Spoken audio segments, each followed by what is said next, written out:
All glory goes to God. I would not be here without His grace today. Number one, thank you. God bless you. Who is sleeping better at night knowing that Donald Trump is in the White House? And do you know who carried Donald Trump to the White House? South Carolina, because we're first in the South. And Horry County, you guys and gals literally bleed red, white, and blue. Like it is MAGA blood. You guys love Donald Trump. Thank you for delivering Donald Trump, South Carolina, Horry County. Thank you. I mean, they went after President Trump. They indicted him. They raided his home. They impeached him. And they even shot him. But you know who carried Donald Trump in those tough days?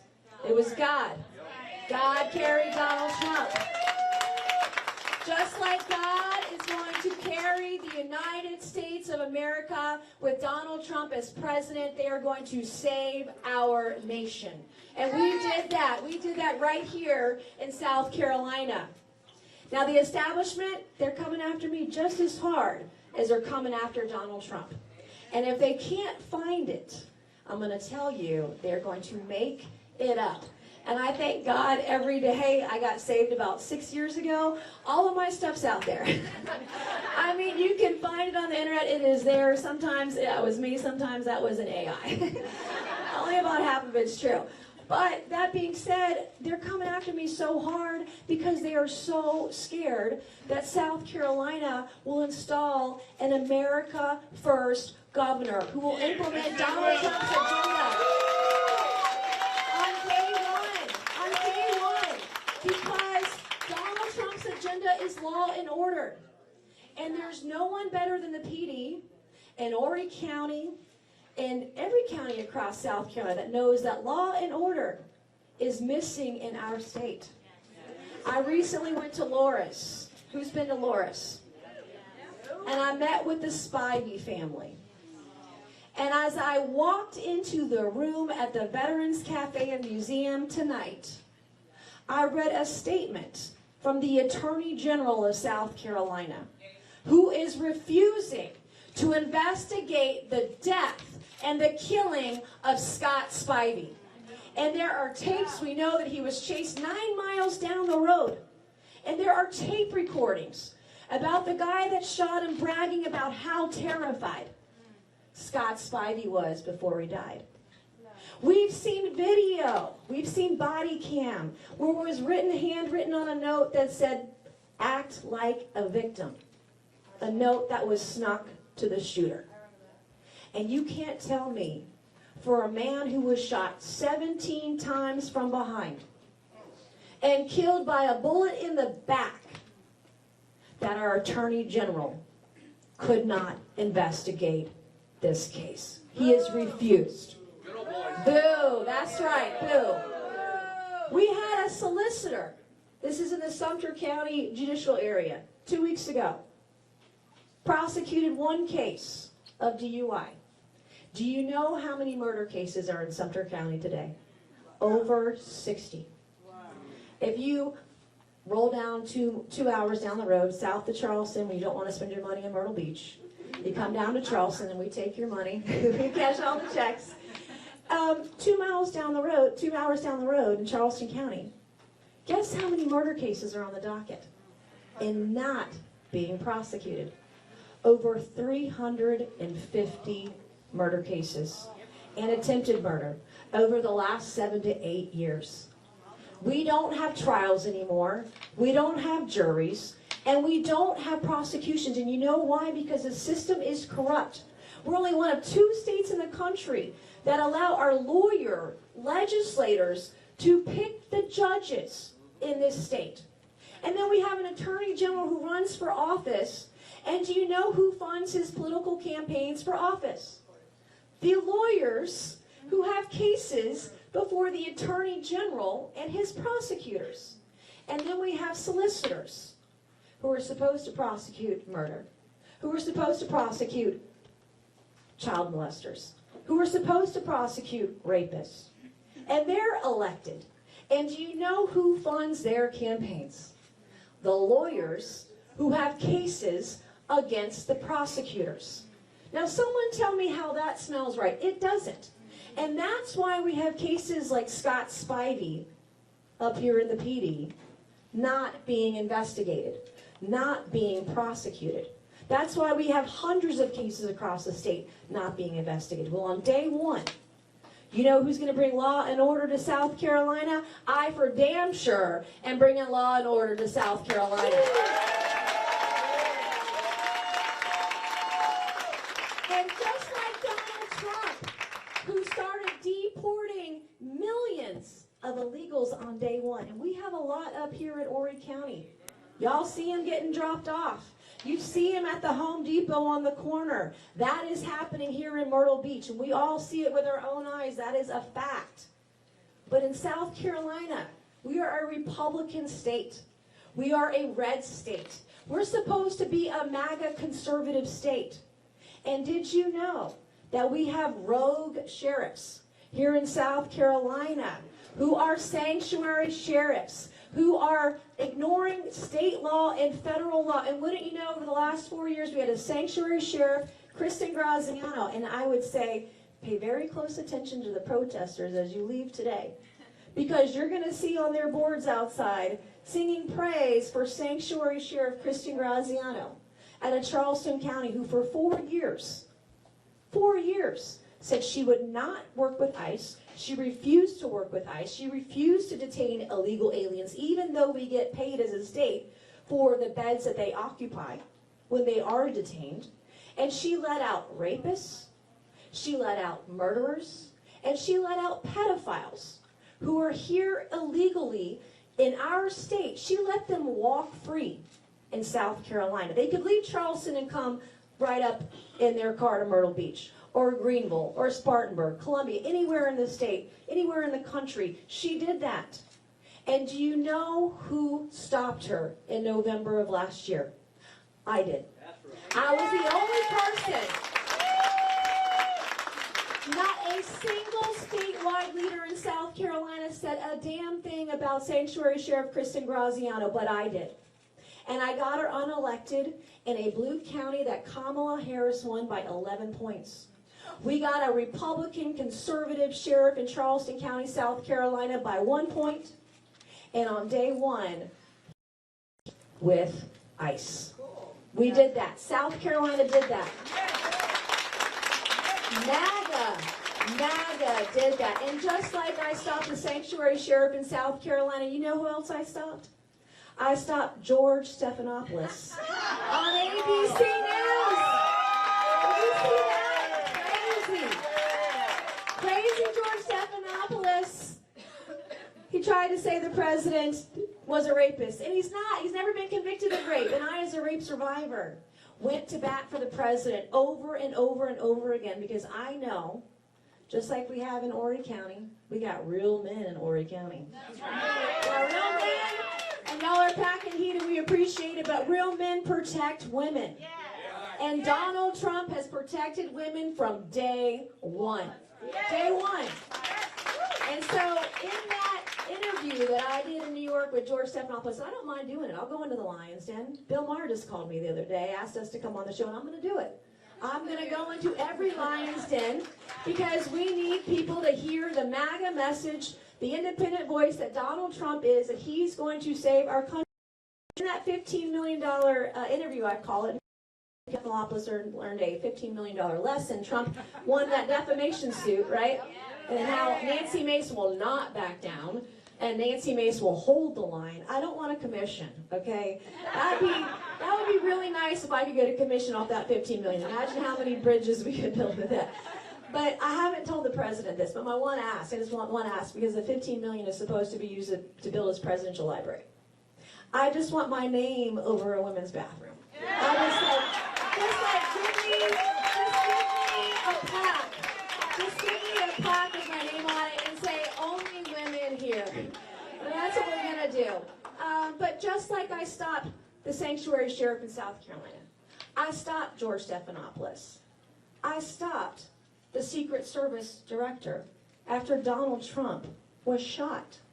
Y'all saw her come before the Oversight Committee last year, weeks after he was shot, lying to the American people, obstructing justice for the president.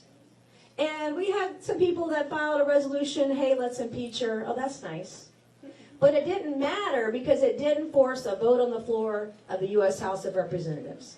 So I saw that and I chuckled. I was like, oh, that's great. But you know what we're going to do? We're going to force a vote in the U.S. House of Representatives to impeach the director of the Secret Service after Donald J. Trump was shot. Who filed that privileged resolution? I did. I did. And did you know, 12 hours later, Kim Cheadle resigned as the director of the Secret Service. So, I mean, I'm just saying, I've done a lot for the president, and if you talk to him, I would really like his support for governor, because Ori's leading the way, and it's incredible here. Like, I feel so refreshed. You are God-fearing. You love the president. You have been there with the president through thick and thin, and you're going to carry South Carolina for this governor's race. I cannot do it alone. I can't do it alone. I've got to do it with God's grace, and I've got to do it with every single voter in Horry County who is ready for the truth, who is never going to back down, and who is going to hold the line for every hardworking South Carolinian. It happens right here. You were my first town hall on the road to governor of South Carolina, right here in Horry County.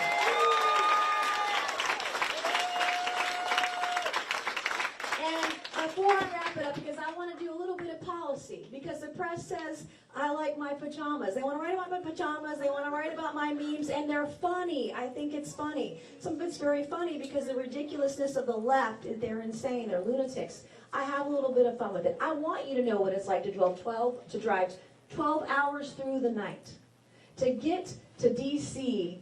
to vote on the big, beautiful bill. I did that. I did it. We were in a nice van. We had some dark chocolate. We stayed up all night. And we did it. We got there and we voted like 10 minutes later. It was fantastic. But that's what I'm willing to do for Donald Trump. When my flight got canceled, my staff and I got in a car, in a van, and we hit the road. And we drove 12 hours through the storms, through the rain, through the night, just so we could vote on the big, beautiful bill. The last thing I want to say, two more things, is that when we elected Mike Johnson as Speaker in January, it was really important for Donald Trump to get the Speaker that he wanted, and that we did it in the first try. Because if we didn't do it in the first try, it was going to be days, weeks, and months before we had a Speaker of the House. We were down to 2 holdouts who were unwilling to vote for Speaker of the House Mike Johnson, whom Trump wanted. One of those 2 holdouts is in this race. Yep. So you know what I did? I called the president on my phone. And he's like, Nancy, I'm golfing. And I said, Mr. President, we got 2 more holdouts. And he'd been on the phones, he'd been working it. He got to the first 7 of the 9, and we were down to the last 2. And I shoved my phone in the face of the Speaker, to Mike Johnson. I said, the president's on the phone. And what are we going to do now? And I put the last 2 holdouts on the phone, not just my phone, my personal phone, with the president and with Mike Johnson and with the last 2 holdouts in a private room. And what I witnessed the president do, the deal that he negotiated, the way that he brought everybody together in the room who had opposing views, opposing issues, because in the Republican Party, we believe in freedom. Yes. We believe in independence and independent thinking. We don't always agree. And that's okay, but when there's one guy in the room that can bring all of us together, I witnessed it, and that man was Donald J. Trump. So I was there for him when we got the Speaker elected too. But 6 years ago, people say, well, don't you have any hobbies? Like, what do you do? I said, I just work. I am addicted to this job. I love what I'm doing in the House and Congress. But I have learned so much of how to be an effective legislator. The press won't tell you. I'm one of, I've drafted more bills than most members of Congress. I'm ranked like 1.59% or something. I'm in the top 10 or 12. I'm very methodical about the policies, and I want to bring that same energy to the state of South Carolina. The reason I am so passionate is because God has given me so many second chances in life. I didn't come up clean. I'm a high school dropout. I dropped out of high school at the age of 17. I took a job at the Waffle House on College Park Road in Ladson when I was 17. Who's been to Waffle House? Who's my Waffle? Okay, where are my after midnight Waffle House people? And I still have Hotel California on my playlist on Spotify. Don't judge. I listen to it every time I hit the road because I feel like I've been to a Waffle House. But that's where I got started. I stood on a piece of duct tape a foot wide, and I would yell to the cooks in the back of the kitchen at the Waffle House how my customers wanted their hash browns. Smothered, covered, chunked. You can get them peppered now. They have fancy jalapenos. Don't get them, they're really hot. But it's still the best cup of coffee you can get for $2 in America. And it sure as heck ain't Starbucks. So I don't want that woke coffee at all. But that taught me a lesson about being humble. It taught me about the value of hard work. And it said maybe I wanted to finish high school. Maybe I had made a really bad mistake. And my parents said, if you're going to stop going to school, you got to start going to work. And that's what I did. And finally, I would eventually get the equivalent of a high school diploma. I would go to the Citadel, where I become the first female graduate of the Citadel. 26 years ago this summer, I'm feeling old. I'm getting close to 50, and I got a kid who just graduated high school and going to school. But the Citadel taught me about courage, and it taught me about having a backbone.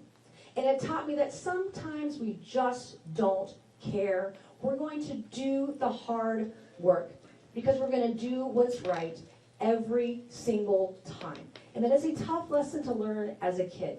And I got out of college and I made my way, about 6 years ago in 2019, May of 2019, I was going through a divorce. Not my first one, my second one. I know there's some of you in the room when we share that. I know I'm not the only one. But I was in church and like, why God? Why is this happening? How do I get through this? And I was thinking about running for Congress. What was I going to do? What was I going to be when I grow up? But I still didn't know. I still don't know. And I'm sitting there in church, and it was Josh Surratt, Seacoast Church, and he's preaching on Jeremiah 6:16. And it's about being at a crossroads in life. And I was at a devastating crossroads. Would I be able to keep my home? Would I be able to keep my children half the time? How would this look? Would I have the money to pay the mortgage? What would I do for a job? What was my future? What did it look like? And I'm bawling, I'm in tears, and my son, he was 12 at the time, he put his little 12-year-old arm around my waist. And he squeezed me and he said, Mommy, I love you. I think it's the first time my kid, they don't want to tell you they love you at 12. But he said, Mommy, I love you. It's going to be okay. We are going to be okay. And by the grace of God, I have not left the church since I've been there in 6 years. I did not spontaneously combust the first time I went in. And that I learned that the church is for sinners, not saints. And that the road to redemption can be long, but it is graceful when you believe in God and you obey Him. He gives you everything. I don't need riches and money. I need riches in getting South Carolina straight and serving people that got me to where I am today, because I've been there. I have been in a tough spot. I have been broke. I have dropped out of school. I have questioned whether or not I would make it. I have been part of a broken justice system because of what happened to me 2 years ago. As a member of Congress, what happened to me 2 years ago could happen to me. Then what the heck are they doing to everybody else who doesn't have a seat in Congress? And I want to take what's broken in South Carolina, and I want to burn it down to the ground and build it right back up, right where it needs to be. Because you earned it. You deserve it. And you deserve someone who's going to work 24/7. I don't sleep. I went to bed at 1 and I was up at 4. Okay, I am Trump in high heels. I love what I'm doing. I mean, he doesn't sleep. I don't do the McDonald's fried fish. I can't. He's way healthier than I am. But I'm following his lead because he set a good example. And no one will work harder for South Carolina than I will. So thank you for being here. God bless you. I'm going to show you a couple of my plans, because I don't want you to believe what the fake news is going to tell you, that Nancy Mace only does memes. Not to take her seriously when I am one of the most serious members of Congress. They don't like conservative women. They don't like it when women speak up. The left hate women. They want men in our bathrooms. We're going to stop that in South Carolina because on day one, if you give me a bathroom bill, state legislature, I will sign it into law. We're going to keep men out of women's spaces. But one of the things I want to show you, is on this map, you'll see in South Carolina, we have the highest state income tax rate in the Southeast. We have a 6% sales tax. We have high property taxes. We have a hovering around 6% state income tax. North Carolina is lower. Georgia is lower. Tennessee just got down to 0. Florida is 0. Texas is 0. We cannot compete with other states when our state income tax is this high. So on this board over here, we have a state budget that's worth about 40.1, 41.6, somewhere in there, just over $40 billion a year. And there are three different major buckets in the budget. One of them, when you're reading about the state budget, is called the general fund. And it's about 1/3 of the budget. Well, pre-COVID, the general fund in 2019 was around $9 billion. Post-COVID, in the 2024-2025 year, it has skyrocketed to $13.2 billion. I want to find somewhere in the middle, in 2023 fiscal year, I want to freeze spending to that level at $11.6 billion. Because if we do that, you can see this blue above the red line here, every single year after that, when we have record revenues like we have historically over the last 5 years, we can give that money back to you, the taxpayer, in a permanent tax cut. Just like Donald Trump has done. Just like he's done.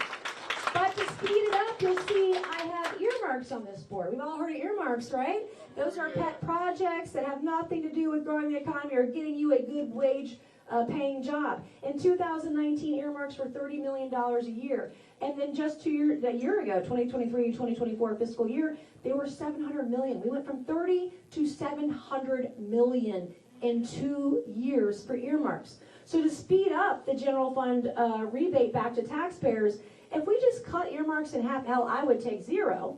But if you just cut them in half, you can speed up the tax rebate. If we had every state government agency cut 2 to 4%, you can speed up the taxes from 5 years to 0. My plan is called 5 years to 0. If you froze hiring in the state government, you could speed up this plan. And so we'll go on to the next board for that. That's my plan for taxes. The next one, I think, is education. What do we have? That's 5 years to 0. I just went through that. We can pull that one down. When they say I don't do policy, I do a lot of policy. I wrote this policy, by the way, myself. Okay, law and order, we've heard it. No sanctuary loopholes. The other thing I forgot to say, I want to fine businesses. If you are employing illegal aliens for labor and we catch you, you will be fined $1,000 a day. We're going to give that revenue back to taxpayers. We're going to find you. We're going to find you, and we're going to fine you. We're not going to have any sanctuary loopholes. There are Republicans in this state legislature who will tell you we've banned sanctuary cities, we've banned sanctuary policies, but they did not ban sanctuary sheriffs. And when we had one, nobody spoke up. And so we will not do that. We will work with ICE from day one. We have over 400 beds available right now that the state has empty that we could provide to ICE and to DHS to increase the deportations we are doing every single day in South Carolina, and the state can get reimbursed for it. We are not doing that now. So that is something else that I would implement. The other thing, we are going to prosecute crimes. Gone are the days of no juries. Gone are the days of no prosecutions. We have a prosecutor, I told us in Sumter County, he prosecuted one case 2 weeks ago in 1 week. And there were 60 murder cases in Sumter. It's crazy. And if we have solicitors that are refusing to prosecute cases, I want the state to defund those prosecutors. We're done. We're done. I want justice for every single victim in South Carolina. I also want to increase the penalties for violent crimes. We're not following the mandatory minimum sentencing. We're not doing that. And for some of these crimes, you're getting a $100 fine, a $500 fine. It's nothing. And they don't even have to pay it. And I will tell you, there's a case I'm talking about that Al Wilson, our Attorney General, prosecuted recently, and he denies it, he lies about it, is the case of D.O.G.E. And I encourage you to go Google D.O.G.E. He's a convicted pedophile. He was found with 1,900 images of toddlers as young as 3. being raped by animals. I am not lying. You can find the files, the police reports and everything. The police, our men and women in blue, they do all the investigation, and our AG and our solicitors don't prosecute. That's what happened in this case. He was charged, he was indicted. There was a nice big beautiful press release that Alan Olson put out. Oh my gosh, we're going to prosecute this pedophile. 60 years. He's looking at 60 years. Alan Olson did a plea deal in 15 minutes and denies it. It's in the paperwork. You can read it for yourself. And in the plea deal, they pled down every indictment except for one. Does anyone want to guess how many days Donald Gresh served in jail? 1 day in jail for a pedophile that had 1,900 images of kids as young as 3 being raped by animals. 1 day. Donald Gresh isn't the only one. Do you think that would ever happen on my watch? No. Hell no. Not happening. On education, we have been talking about school choice for decades. I, of course, support school choice, and I support expanding school choice. But in the meantime, until we have that fight in the courts, there were 2 things. The state of South Carolina, we're about 25th in the country on what we spend per student. Okay, we're 25th, right in the middle. We're like dead last in outcomes.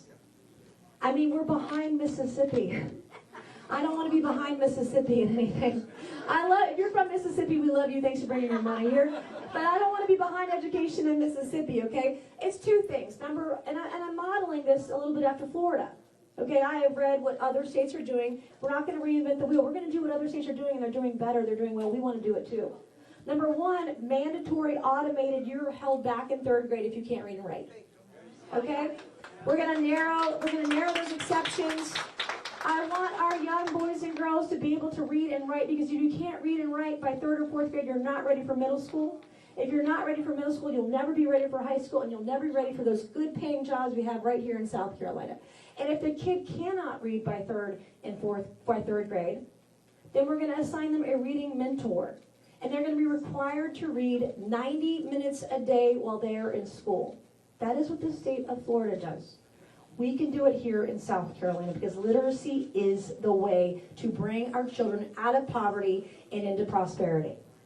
And then the second thing that I want to do is I want to have 2 very distinct high school diplomas. Not everybody in this room has a college degree. You don't need one. In fact, my plumber, oh my God, who's called a plumber lately? I think I'm paying like $300 an hour, $400 an hour. My plumber vacations in the summer in Cape Cod. So I'm doing it wrong. You know what I'm doing when I retire? I'm going to be a plumber. But I want to have 2 very specific degrees. One for the kids who are going to go on to college, a 2 or 4 year degree. That's great. But then I want to have a second track. I want these students ready and certified in a trade and highly skilled job. Okay? We will have a specific diploma track. If you are certified to weld, you get a high school diploma. If you are certified to become a plumber, you get a high school diploma. If you are certified as an electrician, you get a high school diploma. If you get your CDL or commercial driver's license, you are going to get your high school diploma. And kids who are watching around today, if you have a CDL, the starting salary for a lot of truck drivers in South Carolina is $80,000 a year. In fact, when I graduated from the Citadel, it's crazy good. I graduated from the Citadel, I had a 4-year degree. I taught myself to code. I became a computer programmer my first day out of college. I made $35,000 a year. Well, one of my high school boyfriends from Stratford, he was a welder. That guy at 18 was making $80 grand a year. He owns 2 homes today in Somerville. Like, he's done really well, and if you have a nuclear welding certificate in South Carolina, you're making $110,000 a year. It's incredible. And I don't want us importing these jobs from North Carolina or Georgia. I want them created right here at home for our people. Your sons, your daughters, you. All right, next one, so we can do pictures here shortly. Infrastructure, you know that we have a lot of crumbling roads. One of the things the press will not tell you, I am one of the leading members of Congress who's gotten resources for our state. In fact, our office assisted in getting the largest infrastructure grant in South Carolina history at $195 million earlier this year. The press won't tell you that, okay? I want to make sure that all of our projects are shovel ready. We didn't spend the last 4 years getting shovel ready during the Biden administration. Now that we have Trump as president and the money is flowing, I want to audit SCDOT. Of course, we're going to build I-73. That's happening. Yes, getting applause for that. That's been a long time coming. And I want to work hand in glove with our delegation in Congress to show them how we can get these authorizations, how we get the appropriations, getting more grant funding. It is going to be a robust operation because we are not there yet. We don't have the resources that we need to take care of our own roads and bridges. And then lastly, I got two more things. Women and kids and the energy. On the women and kids crisis we have, did you know that your tax dollars are funding colleges in South Carolina who can't define what a woman is? Did y'all see my video? If you're not following me on X, I'm at Nancy Mace. But a couple months ago, I discovered that Clemson University had a form on their website with 15 genders. And did you know male and female were not two of the genders? I am not lying. I did a video on social media. 3 hours later, I got a call from the president of Clemson, and the form was taken down.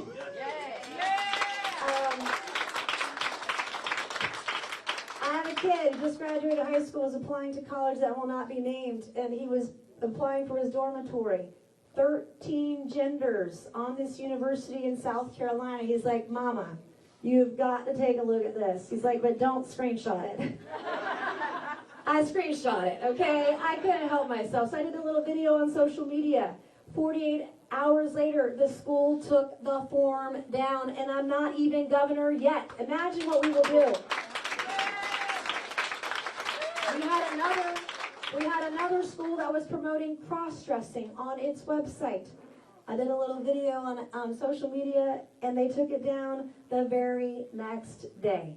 And I will not fund a single college or university that decides that men can be women, men can be pregnant, men can be in our girls' locker rooms and dormitories and showers. No, I'm not doing it. And I'll sign a bathroom bill. I'll make sure that child rapists get the death penalty. And on that,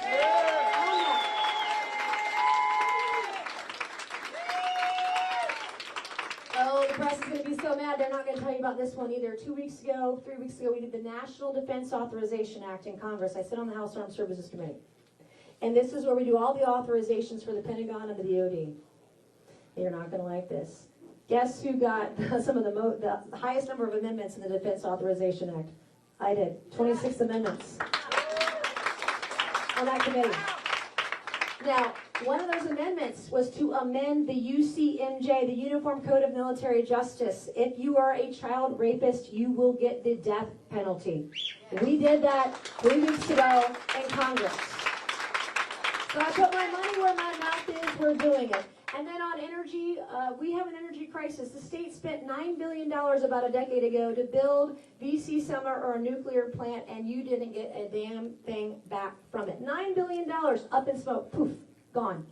We're not going to do that. I'm actually working with the EPA right now on energy policy, but we're going to work smarter, not harder. We're going to have an all-of-the-above approach. I'm working with the EPA now to be able to, for South Carolina, to be able to generate energy off backup generators, for example, sell it back to the grid. But 2 weeks ago, the state shut down 5 facilities so that we wouldn't have a rolling blackout here in South Carolina. Wow. We have an energy crisis, and it's here. I want us to get in on these small modular reactors, the SMRs. We've got data centers popping up. We want to have small nuclear, more affordable, but we've got to get it here in the U.S. I recently met with the Japanese consulate. Japan and France are leading the world in small nuclear reactors. We have to get in the game, and we have to fix it. And with that, I want to say 2 things. We're going to take, are we taking questions here? All right, we have a second microphone. We're going to take questions for about 10 minutes or so. And then what I want to do, I'm here, and I will stay to the end. I will take a picture with each and every one of you. I will shake your hand. I will give you a hug if you need it. I will take a prayer if you'll give it, because this is a fight This is not a sprint, it is a marathon, and I need all the help I can get. You can also tonight when you get home or before you leave your car and drive away on your phone, you can go to nancymace.org and you can just give $1 and tell us that you are here tonight. And tell us that you will support our campaign. I won't ask for anything more, just $1. Because my opponents are going to have big money from big companies and big special interests, and we are grassroots funded. And I will tell you, the grassroots in the first 10 hours of my campaign for governor, you and the grassroots raised more money in the first 10 hours of my race than any other candidate has in this race in 10 days, their first 10 days. You did that. And online, our average donation was $22 online. I'm not even asking for that. Don't even do that. Just do $1 single, please. With that, we'll do some questions. I love Horry County. I bleed red, white, and blue with all of you. And if you love Trump, I hope you'll love some Nancy Mace, and I'm going to need your help on the campaign. I will take any questions tonight. God bless each and every one of you. Thank you. Oh, we're having trouble with the second mic. Okay, do you want to shout? You want to find somebody and we'll just shout? Hi. Do you intend to take any action to remove fluoride from our water? Fluoride from water, I would support any action to remove fluoride from our water and also ban chemtrails. Like, we should do that too. Other states are doing it. Tennessee, I think, recently did it as well. Florida just did it. We will follow. Again, I want us to lead. I don't want to be following. But if we have to follow other states until we get there, we will do it. But I support it. Yep. And even if you're a Democrat in the room, I will take your question. Just don't tackle me. I'll take any question. Okay. Oh, wait. We have a microphone. I'm really big on the law and order part of your campaign. My husband is part of NYPD and PAPD, and he was on your task force for the airport in Charleston 2 summers ago. At that time, I had a private conversation with a neighbor regarding how one of our local Goose Creek police officers is trans, which got screenshotted and sent to my city administrator, who then sent it to the chief of police there, who then tried to get my husband fired twice based on all lies. I have for you my full statement and the investigation done by the chief of police at the airport. I've also been in contact with several senators and House of Representatives, and they say to come to you because you're going to make the noise.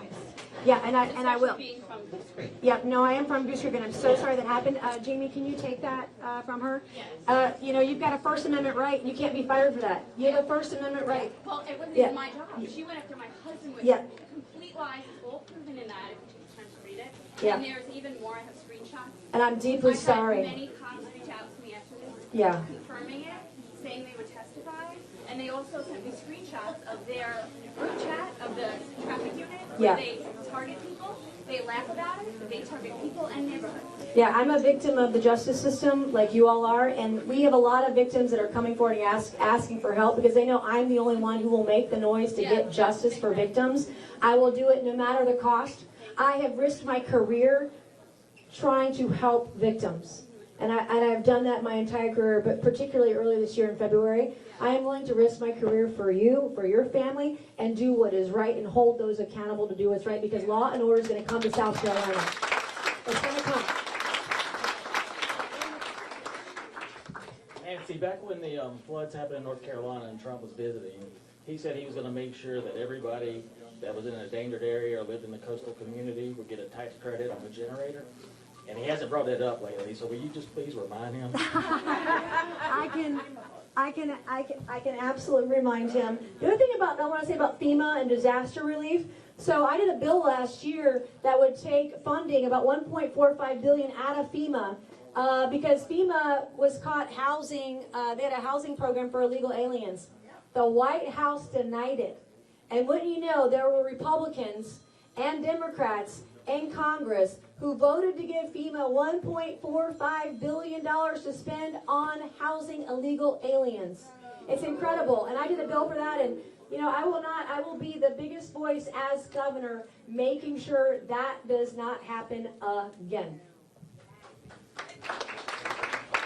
Yes, I'd like to know what the stance is on the Second Amendment, banning rifles or what have you. We're not banning anything.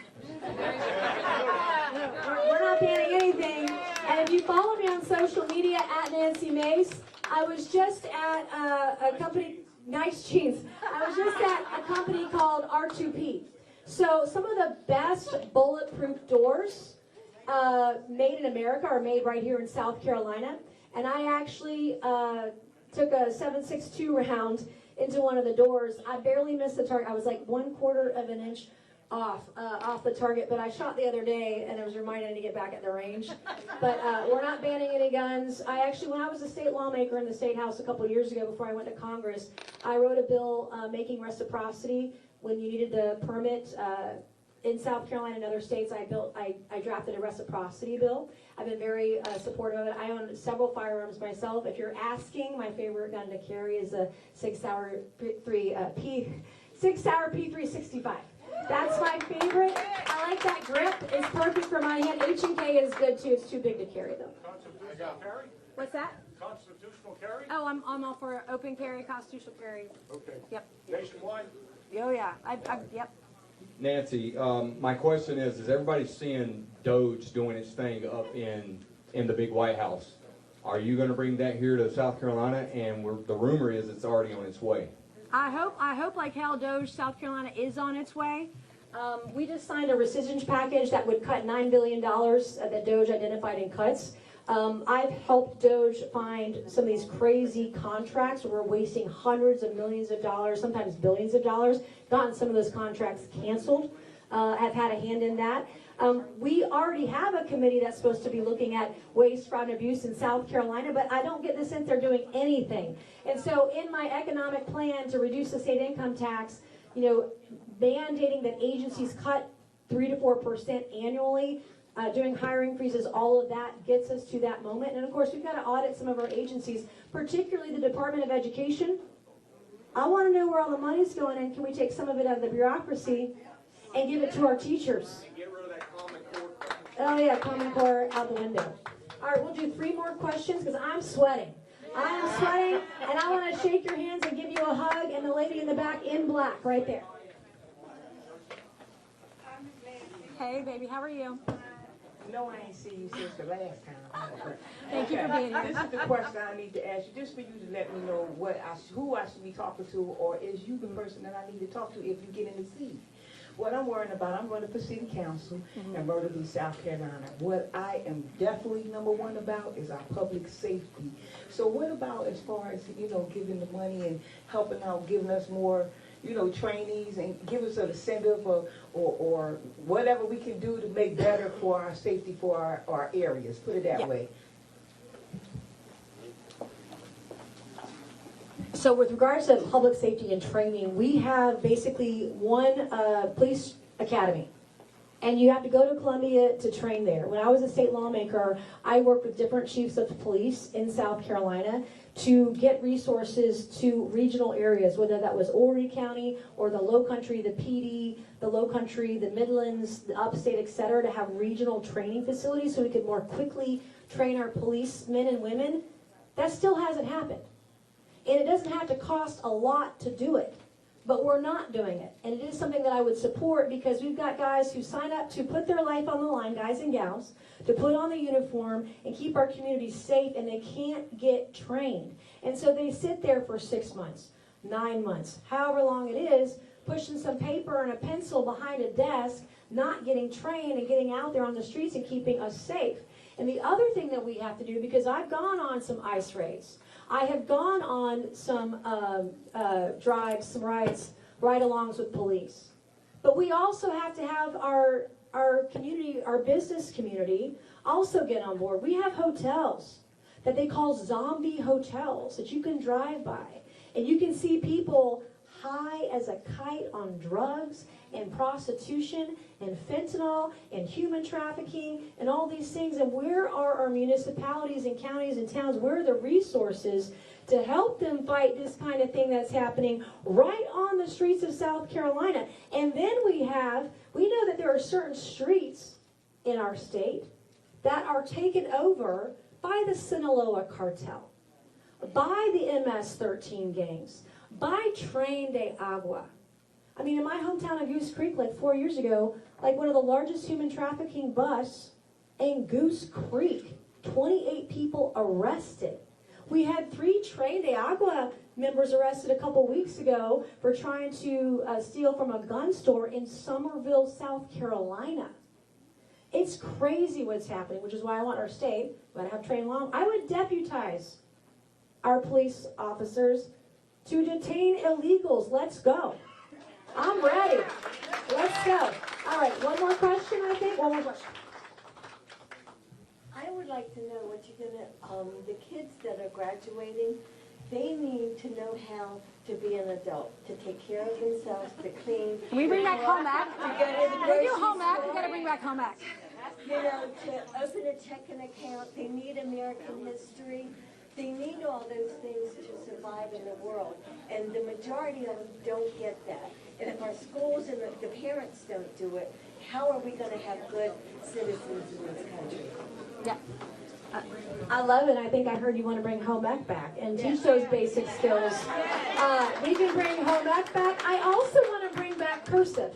Like these kids, they don't know how to sign their name. Like, how can you sign your name if you don't learn cursive? And the thing, I love to write. All those boards you saw, my policies, I wrote that. Op-eds, did you see that I write them. I love to write. And when you learn to write, especially when you learn to write in cursive, our kids learn to think. And so we have got to bring cursive back so our kids can get to critical thinking. Thank you all. God bless. We're going to do a line. Piper's going to tell you how we're going to do it. Okay? All right, everyone. So we'll take your phone. We'll take a picture. Then you'll look at our camera. We'll take another